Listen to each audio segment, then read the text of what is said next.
पहले तो एक मार्केट पर ब्रॉड व्यू आपसे, क्योंकि मार्केट एक ऐसा लग रहा है कि शायद गिरने को तैयार नहीं है। काफ़ी कुछ मार्केट के ऊपर थ्रो किया गया है, ये वॉर की सिचुएशन, बॉन्ड यील्ड्स काफ़ी सर्ज की, डॉलर इंडेक्स काफ़ी बढ़ा, एफआईएस की लगातार सेलिंग, ये वॉर हुई उसके बाद भी। अब इस समय आपका क्या व्यू है इस समय मार्केट को लेकर? आपने अनुज जी बिल्कुल कहा कि बाजार का एक मूड है जो कि ऊपर रहने का है। और लेकिन हालत यह है मार्केट में, ना तो खरीदने बनता है ना बेचते बनता है। हाँ। सिचुएशन ये आ चुकी है कि ग्रीड कहती है कि रहना चाहिए मार्केट में, थोड़ा सा फेयर वैल्यूएशन का कहता है, और इकोनॉमी कहता है कि और इन्वेस्टमेंट नहीं करना चाहिए। आई थिंक ये काफी अच्छा इक्विलिब्रियम है सिस्टम के अंदर में, कि आप अपना लिक्विडिटी बरकरार रखिए, पोर्टफोलियो आपके ठीक चल रहे हैं, और ओवर कमिट करने की कोई जरूरत नहीं है, बिकॉज मार्केट कहीं बहुत जल्दी में कहीं जाने नहीं वाली है। और आपने अब देख लिया है कि सेक्टर टू सेक्टर करेक्शन होती है, आपको अपॉर्चुनिटी मिलती है, तो कोई जल्दी नहीं है। आपने आईटी में भी देख लिया, आपने बैंकिंग में देख लिया, कंज्यूमर में देख लिया, इंडस्ट्रियल में देख लिया, केमिकल में देख लिया, हर सेक्टर का रोटेशन होता है, ऊपर आता है। और जिन्होंने हाईज पे लिए हैं इन सेक्टर्स को, वो हमेशा पोर्टफोलियो को अंडर परफॉर्म करते दिखेंगे। तो आज के हालात हम यही कहेंगे, कमिटेड है तो लॉन्ग टर्म के लिए लीजिए, नहीं तो इन्वेस्टमेंट है छोड़ दीजिए, एक्स्ट्रा कमिटमेंट रोक लीजिए।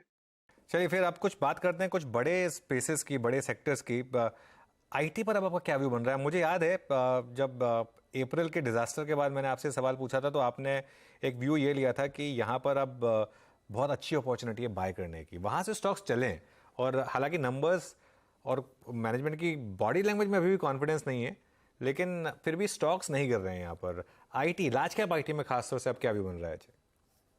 अनुज, हमारा हमेशा जो पॉजिटिव रहा है उसका सिंपल दो तीन रीजन है बड़े इंपॉर्टेंट। एक है कि किसी भी इंडस्ट्री में ऐसी हमारी इंडियन कंपनीज हैं जिनकी मोनोपोली ग्लोबल नहीं है किसी भी इंडस्ट्री में, बिना आईटी के।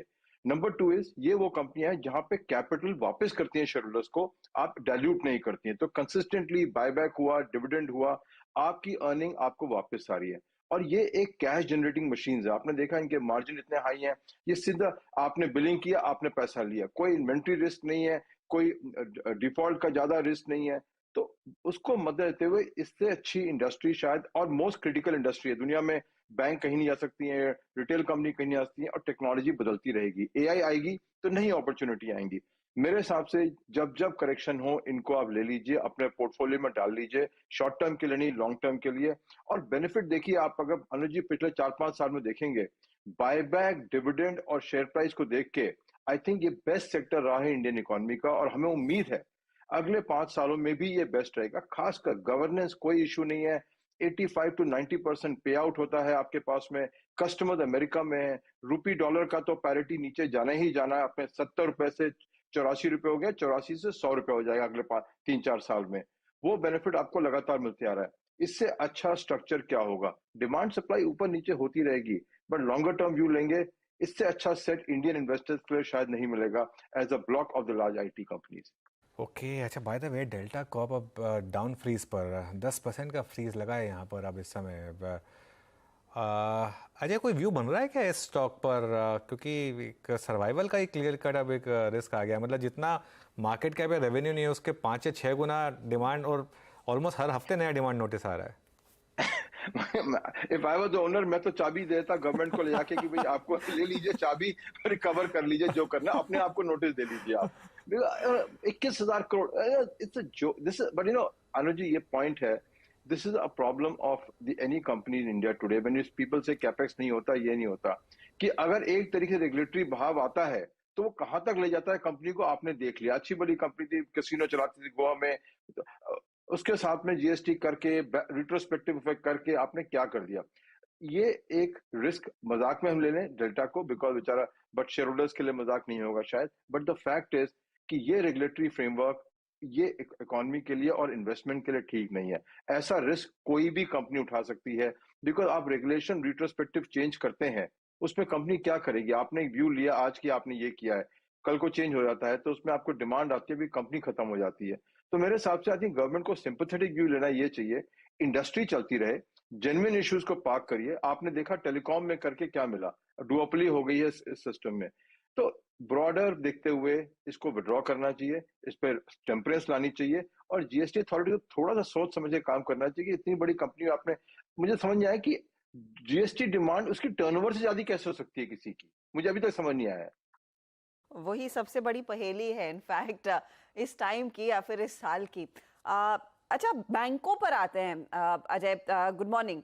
Good specially morning. सरकारी बैंक, क्योंकि आपको याद होगा पिछले हफ्ते ही वो फ्राइडे को जो यूबीएस की रिपोर्ट आई तो एक शॉक लगा, और उस रिपोर्ट में ये उल्लेख किया हुआ था कि शायद यहाँ पर हायर डिफॉल्ट्स आते हुए दिखाई देंगे।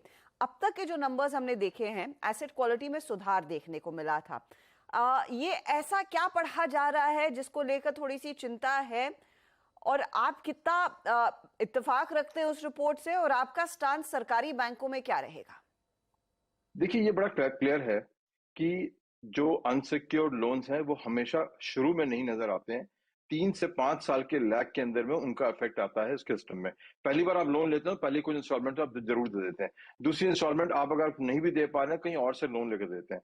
बट 2-3 साल के बाद में जो अनएम्प्लॉयमेंट है, लोअर एम्प्लॉयमेंट है, एक्सेसिव इंटरेस्ट रेट का खर्चा है, वो सब मिला के जब आता है तो इम्पैक्ट 2-3 साल आता है। तो ये कॉग्निजेंस हमको लेना चाहिए। प्रॉब्लम अनसिक्योर्ड लोन्स की नहीं है, प्रॉब्लम ये भी है कि मिक्स बैंक का चेंज होते जा रहा है लगातार। आपने कॉर्पोरेट लोन तो ऑलमोस्ट, सिक्योर्ड लोन तो ऑलमोस्ट जीरो करते जा रहे हैं, अनसिक्योर्ड लोन्स के ऊपर में आप फोकस करते जा रहे हैं। रिस्क बहुत रियल है। मैं ये नहीं कहूंगा इमीडिएट रिस्क है, 2 साल बाद ये रिस्क आपको नजर आता आएगा। जैसे मुद्रा लोन देखेंगे वही आएगा रिस्क। इसमें 2 साल बाद में कुछ बैंकों में बहुत जबरदस्त रिस्क आएगा, और खासकर नेशनलाइज्ड बैंक, बिकॉज उनका collection apparatus is not as strong की जैसे प्राइवेट बैंक का है, कि फ्लेक्सिबिलिटी है, सेटल कर लेते हैं आके आपके साथ में। जो भी हम सुनते हैं मार्केट में कि कलेक्शन एजेंट आता है, सेटल करता है वगैरह, वो फ्लेक्सिबिलिटी नहीं है पीएसयू बैंक के पास में। Having said that, I think जो वैल्यूएशन है पीएसयू बैंक की आज भी इतनी लो है कि आई थिंक ये शॉक एब्जॉर्ब कर लेंगी। और जो भी सरकार आएगी, मेरे हिसाब से अब की बार प्राइवेटाइजेशन निश्चित है बैंकों का, क्योंकि अगर ये विंडो में नहीं किया तो वैल्यू खत्म हो जाएगी। तो उस हिसाब से मेरे हिसाब से अभी भी स्टेबल है, अभी भी 1-2 साल का विंडो है, और प्राइवेटाइजेशन आएगी, रिटर्न अच्छे आएंगे। तो सेम स्टोरी बाकी पीएसयू में भी है कि अगला जो 5 साल आएगा सरकार का, आई थिंक वो प्राइवेटाइजेशन का आएगा। उस हिसाब से पीएसयू बैंक्स में आई थिंक सेफ्टी है कि आपको 1-2 साल में प्रॉब्लम नहीं आएगी, तीसरे चौथे साल में आएगी, पर तब का तब देखेंगे। तो सेफ्टी डेफिनेटली है। अच्छा, क्योंकि हम पीएसयू बैंकों की बात करें, एक और पीएसयू पॉकेट पर मैं आपकी राय लेना चाहती हूँ। ये जीएमडीसी का stock, I am not sure आप इंडिविजुअली ट्रैक करते हैं या नहीं, लेकिन 6% के आज गेन्स हैं, और ये स्टॉक नियरली 30% प्लस के रिटर्न्स दिखा चुका है पिछले हफ्ते में। 12 महीनों में तो 206% का इजाफा। ये जो नई रॉयल्टी वाली पॉलिसी आई है कि लिथियम माइनिंग जब आप करेंगे उस पर अब कम रॉयल्टी देनी पड़ेगी, ये स्पेशली कमर्शियल माइनिंग के लिए, ये जीएमडीसी और बाकी पेयर्स के लिए कितना बड़ा गेम चेंजर रह सकती है? और स्टॉक्स में क्या अभी भी मौका है पोजीशन रखने का, या फिर हो गया खेल? देखिए, हमारी होल्डिंग है तो डिस्क्लोजर के लिए कहते हैं कि हमारी होल्डिंग है, तो इसलिए पॉजिटिव इंटेंट होगी तभी होल्डिंग है। लिथियम तो खैर बहुत बाद में आएगी स्टोरी उसकी, जब खुलेगी 3-4-5 साल के बाद में। I think the real story जैसे जीएमडीसी वगैरह में, एक तो रिकवरी ऑफ प्राइसेस, और दूसरा है कि जो गुजरात गवर्नमेंट ने पॉलिसी बनाई है कि आप मिनिमम डिविडेंड हमको 30 से 40% कैश फ्लो का डिविडेंड देंगे, आप हमको री इन्वेस्ट नहीं करेंगे। आई थिंक उसको देखते हुए जब ये पॉलिसी आई थी 6 महीने पहले, तो कई निवेशक ने इन्वेस्ट किया था, हमने भी किया था इन्वेस्ट। आई थिंक ये वो लेटेंट रिकवरी है, जैसे आपने एनएमडीसी में देखा, मेटल प्राइसेस रिकवर करी है और डिविडेंड के ग्रोथ के ऊपर में स्टोरी बन रही है। तो मेरा शायद कहना आपका सही हो सकता है कि लिथियम की स्टोरी पे लोगों ने लिया हो, बट जो हम लोगों ने निवेश किया था वो डिविडेंड की थ्योरी में किया था कि रॉ मटेरियल की जो उनकी मटेरियल प्राइसेस हैं लोस पे हैं, इससे रिकवर करेंगी, और अगर मिनिमम डिविडेंड गारंटीड होगी तो उसके अंदर में आपका काफी अच्छी डिविडेंड यील्ड मिल जाएगी शेयर प्राइस के अलावा। आई थिंक यही शायद मुझे लगता है यही स्टोरी यहाँ भी चल रही है, और यही स्टोरी एनएमडीसी में चल रही है। तो और काफी तगड़ा प्ले देखने को मिला है इन कंपनियों में, जीएमडीसी, एनएमडीसी, इनफैक्ट नाल्को जो भी जुड़ा हुआ है इन माइनिंग रिलेटेड एक्टिविटी में, उन सब में अच्छा खासा इजाफा बनता दिखाई दिया है।